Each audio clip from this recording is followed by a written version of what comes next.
what's next for you? How do you feel? What's going through your mind right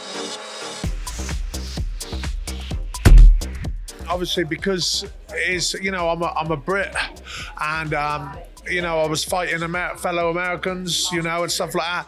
I thought maybe the crowd might be against me a bit or whatever, but the crowd just showed that it isn't about where you're from or who you are. It's about like respect for getting in there, and the crowd were brilliant.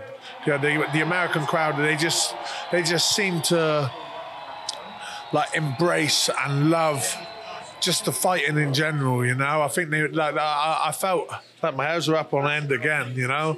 It's I just embraced it, you know, and a lot of my performance tonight was due to the crowd, and I was reacting to the crowd. The crowd would like sort of, I couldn't believe it at one point. It was like they were all behind me, and it was fucking awesome, mate. It was absolutely awesome. I loved it. Basically, I was in the fight, and I knew I was quite surprised he'd come forward a bit more than what I anticipated.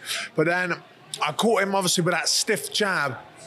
When I caught him with a jab and dropped him, I think previously, before that, he threw maybe an overhand right or something. And I always look for, you know, with experience, you look for telltale signs. He caught the back of my head, and I seen him sort of shake his hand off, and I thought, he's hurt his hand. He's hurt his hand. He's definitely hurt his hand. So that's when I sort of started putting the pressure on him then and coming forward. And then I threw that jab, caught him with a beautiful jab and dropped him with a jab.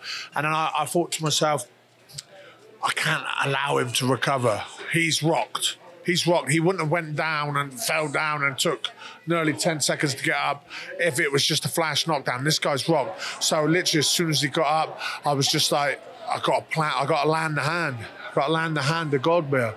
And I did. Boom. I grew up watching these guys, Sokaju, Mighty Mo. So forget the result. Just stepping in the pit with guys like Mighty Mo was an honour, you know. The guy, and you got to take your hat off to him. Let's be fair, the guy was beat up before he got in their ring, and he still stepped in there. You know, I believe his nose was broke. That's why I homed in on his nose. You know, you got to be smart in this game, especially when you're doing a tournament sort of style. You got to look at, you know, you look at what's damaged from the fight before and what's not. And luckily enough, I wasn't damaged. I shook Sokaju's hand afterwards, and I said, you don't realise, I think, like, you were a big part of me winning the final because... But this is tournaments, you know? Tournaments like a game of chess. I knew in my head that I had to get Jack May out quick and take minimal damage. I didn't want to go into the final with a damaged face, broken hands. I just knew I had to get... And that was our game plan. But my coach was to... land the hand, land it, bang, get him out quick, and then concentrate on the final. Yeah, I take my hat off to Mo, and seriously, it was an honour to step in and share, I was going to say cage or ring, but the pit with the likes of Mighty Mo. What a story to tell your grandkids, you know?